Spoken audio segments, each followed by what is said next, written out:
on the video part, and I kept taking a picture of myself. So I had to delete like 5 pictures of myself. That's your thumbnail. Okay, open your books, please, to this work that you did, the student work that you did for chapter 13. We're going to go over those answers together. I want to make sure you have the answers that will best help you. Then we'll start the lecture for chapter 13. And probably won't get done with that, but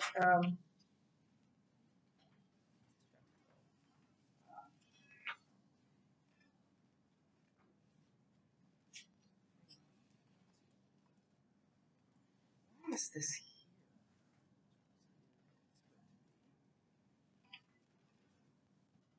Turn the light back on real fast. Put my stronger glasses on. Okay, so let's answer these questions. The first one says, imagine that you are the sick man. What would you be thinking when Jesus asked if you wanted to get well? Would you have Would you have expected what was about to happen and why? So first of all, how would you have responded? Because his response is interesting. We'll talk about that. But do you want to be healed? Yes. Yes. Yeah. Please. Right? Absolutely. Which isn't how he responded, but we'll talk about that. Would you have expected that Jesus could heal you? Yeah, but this man didn't, right? Didn't have any idea. Yeah. I would be like, oh, I'm being healed. I would have probably just like looked over the fact that it was actually like no. So I would have just been in like the awe of the moment that I'm gonna be what I couldn't do. Okay, but this man, when he was asked who healed you, he said, I don't know. So he had no clue who this dude was. It was a complete stranger coming up and saying, do you want to be healed? And I think it's easy for us to say, yeah, of course I would. Yes, I'd have faith. But we know the rest of the story, right? And so perhaps we're not, we would respond that much differently than the man. So next question. Verse 13 tells us that the man did not know who had healed him. What do you suppose the man thought had caused him to be healed? Yes, David. He thought there's all vision. Possibly that he thought it was a vision or something that didn't really happen. Yeah. Maybe an angel touched him. Yeah. He was like, okay, so I read that he was in a crowd and he probably wasn't like somebody could have brought like water if it was stirring. Okay, maybe he thought that. I don't really understand this question because I think he thought Jesus healed him. He just didn't know who Jesus was. Now, why he didn't stop to find out? I mean, if somebody healed me, or if I was an invalid, I might want to find out his name, or at least thank him, right? I don't know. There's not a right or wrong answer there. Why didn't he ask Jesus who he was? Cheyenne. Maybe didn't understand what was going on. Yeah. It was in like the spur of the moment, so he wasn't paying attention. Like the temple could have been so busy with people, so he probably wasn't like paying. Well, they weren't at the temple. Or but there might have been so many people at the pool. Yeah. Yeah, maybe. Listen, have you ever gotten like you've wanted one thing for Christmas? Like think of like you're a little kid, right? You want one thing for Christmas. This is it. This is the big deal. And you get it. Is the first thing out of your mouth, thank you? No. Maybe if you're a good kid, but if you're an honest kid like Marissa is, you're like, yes! And you want to go play with it, right? And then your mom says, say thank you to your grandmother, right? And you're, oh, yeah, thank you. Right? But there was no one there to tell him, say thank you to the nice man that just healed you, right? I think that had something to do with it. I think he was so overwhelmed that maybe he just forgot. obviously he was grateful by the reaction, but he just didn't know who healed him, and I think and he might have thanked him, and John just didn't record it. That's a possibility. What seems to be the major concern of the Jewish leaders in this passage? Yes. He was healed on the Sabbath day. That he was healed on the Sabbath. They looked entirely past the fact that a man who had been unable to walk for 38 years was now walking and fine. Skipped it, 100%. It's on the Sabbath, so it's sin. Great miracle, but it's on the Sabbath. So that's all that mattered, right? Now, are we commanded to rest on the Sabbath in the Ten Commandments? Yes. Were the Ten Commandments, was the law applicable in Jesus' time? For the Jews in Jesus' time? Yes. But remember, the Pharisees had come up with a bunch of extra laws. Like they had defined what is work and what is not. For example, and I think I'm going to talk about these in the lecture, but if you were not a tailor, you could wear a needle in your, in your lapel or in your shirt on the Sabbath. But if you were a tailor, you couldn't, because that would be work. Yeah. See, I mean, they took what God gave and they expanded on it, and that part was man-made, not God's will.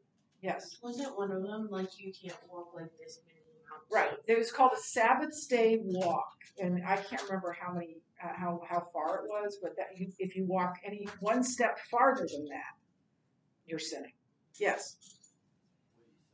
They set these extra regulations and taxes. What did they want? No. It's just I don't know how badly they enforced it, but they certainly would have chastised someone a tailor who was wearing, who was caught wearing a needle in his shirt on the Sabbath. They certainly would point out, the people who always point out what people are doing wrong. Yeah, that's who they were. You're not supposed to do that, right? So I don't think it was about jailing the tailor with a needle in his shirt. It certainly was trying to control how people behave. Yeah. Well, I'm pretty sure that culture at that time was also very honor-based. Yeah, very much. So they would definitely want to uphold the law so that they could get into heaven because they thought it was work-based at that time. Yeah, and to break the law would be to bring shame on your family, which is the absolute worst thing you can do. Yeah. And then they also stone people. Like if you did a sin, they stone. It depends on the sin, right? I mean, they were wanting to stone the woman caught in adultery, which is a story we'll get to for the second semester. If it's No. That's what I'm saying. No, there were offenses just like today. Like they're not gonna give you the death penalty for stealing a Snickers from the grocery store, right? But might you get in trouble for that? You get me. Yeah, if you shoplift, you could get in trouble for that, right? But the punishment is going to fit the crime. Yes. Wasn't there a law that if you beat up your father, you got your hand cut off or something? Oh yes. Or was that That was way earlier. I don't know if that was Judaism. I don't think that was Judaism, but That was a law. but possibly somewhere in the ancient. Okay, let's go on to the next question. Does it surprise you that he didn't care to find out who healed him? It is kind of surprising, isn't it? I think we would want to know. Some people have argued that Jesus never claimed to be God. That's what I was taught in college. What evidence do we find in this passage that the Jews believed he was claiming to be God? Yes. Verses 17-18. Yeah, and what do they say? Just generally. He's like, I'm equal to the Father. Yeah. So when Jesus says, I've done all these good things, for which one of those do you want to kill me? And they say, no, we don't want to kill you for those things. we want to kill you because you are just a man and you're claiming to be God. So all over the Bible, Jesus claims to be God, and all over the Bible, he, the Jews know that. The Jews are aware of that. So how scholars today aren't aware of it, I'm not entirely sure. But my professor, who had a PhD, taught me that. My religion professor taught me that Jesus never claimed to be God. He did. Okay. Now turn in your book to where the lecture is. We'll get started on this. We'll get done what we can get done, and we'll continue on tomorrow. So I'm going to read verses 1 through 18 first, and then we will go forward with the lecture. It should be here. I got my Bible up just in case it's not. There it is. After this, undetermined time, right? There was a feast of the Jews, and Jesus went up to Jerusalem. Now, there is in Jerusalem by the sheep gate a pool, in Aramaic called Bethesda, which has 5 roofed colonnades. In these lay a multitude of invalids, blind, lame, and paralyzed. One man was there who had been an invalid for 38 years. Oops, why am I going that? When Jesus saw him lying there and knew that he had already been there a long time, he said to him, "Do you want to be healed?" The sick man said to him, "Sir, I have no one to put me into the pool when the water is stirred, and while I'm going, another steps down before me." Jesus says, if I said to you, right, "Do you want an ice cream cone?" Yes. Yes. You don't say, "Well, I don't have a car to drive to the store to get one," right? That's not an answer to the question. It's a yes or no question, is it not? Do you want to be healed? Yes? No? Perhaps? Maybe. But he gives an answer that says, basically, I can't be healed because I can't get to the pool. So maybe it's yes. It's probably yes, but it's a different sort of answer. It's not yes or no. Jesus said to him, "Get up, take up your bed, and walk."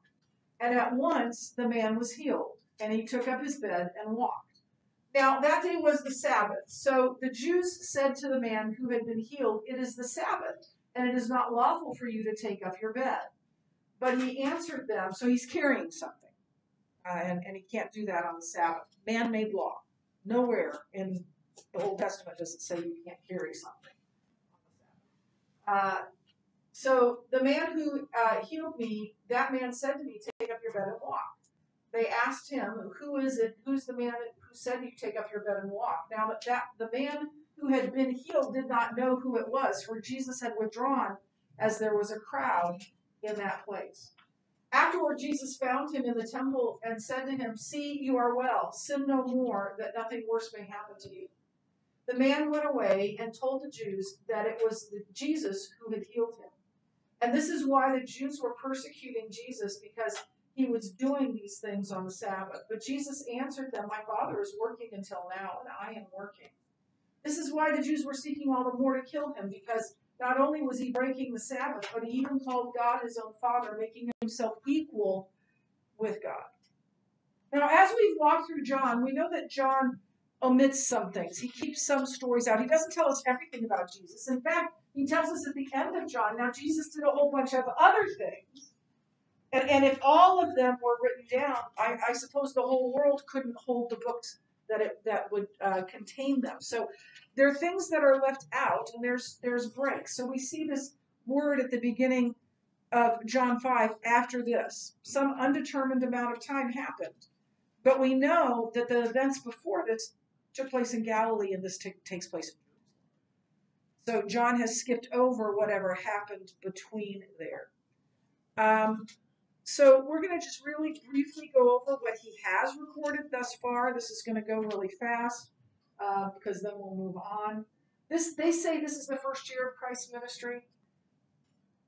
I don't know that we can know for sure what the years were, so we'll just what we've studied so far.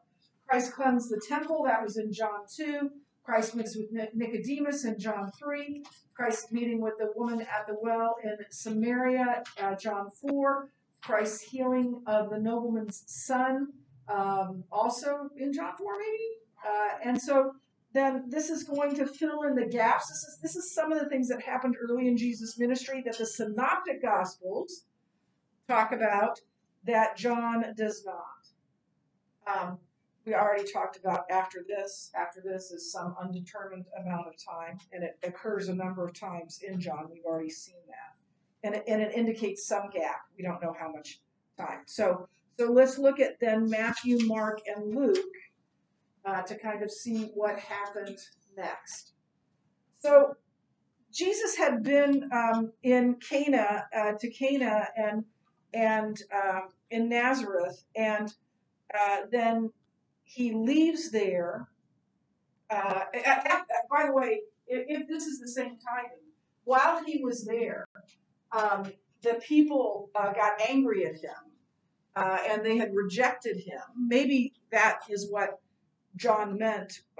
Those stories is what John meant when he said, Jesus said that a prophet is without honor in his own town.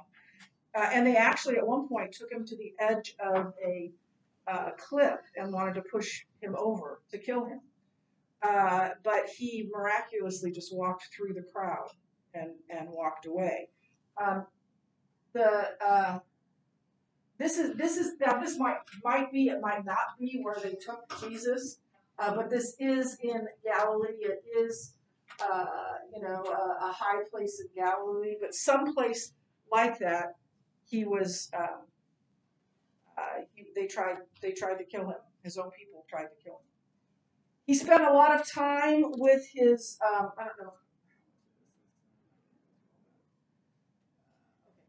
he spent a lot of time with his disciples. He ends up spending a lot of time with Peter, Andrew, James, and John. In fact, Peter's house in Capernaum was where he became his headquarters, his earthly headquarters for the rest of his ministry. He healed Peter's mother-in-law. And he led his disciples on a preaching tour of Galilee. He performed a bunch of miracles, obviously.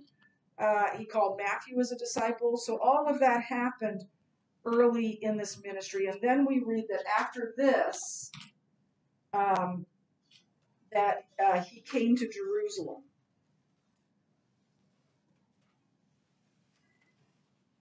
So Jesus reveals his deity by the healing at a feast. We don't know which feast this is. We don't know if it's, it could be Passover, but it could be the Feast of Days. It could be the Feast of Weeks. I mean, it could be any number of feasts in Jerusalem or in Judaism. We do know this, that it took place near the Sheep Gate.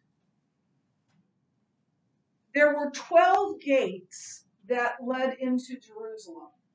Some of those gates, we know where they are. We know that the Sheep Gate was near the Temple Mount, but we don't know where each of them is. At the Sheep Gate, we don't know the exact place of the Sheep Gate, but we do know that it was near the Temple Mount because it was through that gate that they herded the sheep that were going to be sacrificed in the temple, and so it would have been at the base of the Temple Mount somewhere. And so there was a pool there or near there, the Sheep Gate, and it was built to be protected from the elements. So the pool of Bethesda is about there. To be protected from the elements. It had these colonnades. It had these roofs and 5 different colonnades that people that were sick or lame or blind or whatever would come because they wanted to get down into the pool when the angel, right, troubled the water. When the angel stirred up the water, they believed that that if they got into the pool while it was being stirred up, they'd be healed. The name of this pool is Bethesda. And Bethesda means house of mercy. Okay. You want to write that down. because you need to know that. Bethesda means house of mercy. Twice, my next youngest sister, Georgianne, spent time in Bethesda Hospital.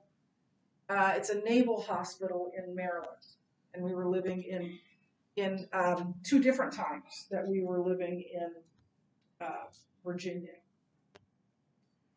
The first time is when Georgianne was born. I'm not going to go through the whole story, but Georgianne was born blue. There's this test that they give at the beginning when a baby is first born, and then they give it 10 minutes later. And it's called the APGAR test, and APGAR stands for all the things that they are checking out on the baby to make sure. A 10 is a perfect score. Most babies are an 8, a 9, a 10. Very few are 10s, but in there, they're checking color, they're checking all kinds of reflexes, appearance. I think is the first thing. I don't know. Ask your grandma. What else stands for? Georgianne was a 2 on the APGAR. She wasn't breathing. And they told my mother that she wasn't going to live. And her name was supposed to be Jenny Rebecca. My mother's name was Georgianne Lou. And so my mother thought, I need to give my baby something before she dies. So I'll give her my name. So she's named Georgianne Lou. But then she lived. And the doctor said, we think she's going to live, but she will be profoundly physically and mentally retarded. She'll never walk. She'll never go to school. And she can have these seizures. She kept having these seizures. They said, we're going to have to teach you how to take care of the baby because you know how to handle the seizures and all that. So eventually, Georgianne was still in the ICU, but they sent my mother home. And they said, come back to the hospital each day and we'll help you learn how to care for her. And my parents had all kinds of people praying.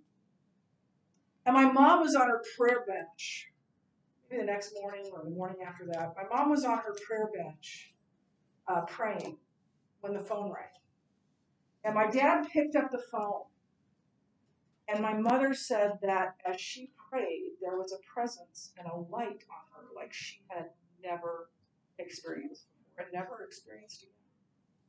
And she heard my father say, no, you're kidding me. Really? And he just exploded in praise. And he hung up, and what the doctor had said is, there's been a miracle in the night. Come pick up your perfectly healthy. By the way, Georgianne is probably the smartest human being I know. She's brilliant. When she was 3, she contracted meningitis. I can't remember if it's bacterial, whichever one is the worst one. Viral or bacterial, whichever one it is that's deadly, oftentimes, she got that. And she was in the hospital. She had a 10-minute grand mal seizure that should have killed her. The doctor said she'd never ride a bike. And she was also at Bethesda Naval Hospital for that. And she was healed once again from that. And she was fine. She learned to ride a bike. Why do I tell you this? I love this name, Bethesda. I love this house of mercy. Because God was merciful to our family, to my parents. By the way, that privilege is now in Georgianne's. God was merciful to our family in healing at the house of mercy is an important thing in our family. So today, the remains of the pool can still be seen. It's also there. It's in the old city of Jerusalem, but also there are a lot of remains of churches that were built over it or around it. So as one church was destroyed, another church would be built. But in 1888, as they were repairing the Church of St. Anne, they discovered this reservoir of water, and they saw on the walls of this reservoir, the pool around it, they saw carvings of an angel stirring up the water. And that's how they knew that they'd found the pool of Bethesda. And these churches show that this was a place of worship, much like Peter's house. from very early days. So the pool of water was cut out from solid rock. It was 55 feet long, 12 feet wide, and there was this long, steep staircase that went down into the water. And the pool, as I already told you, was fed by an underground spring that would gush at unpredictable times, and that was actually what was causing the water to be stirred up. But a kind of a folk tale that came to be believed was that an angel was actually doing that. And so people gathered there because they wanted to be touched by an angel. They wanted to be healed by that troubled water. Had anybody ever been healed? I don't know. Maybe, but I don't know. But you can visit today that same place.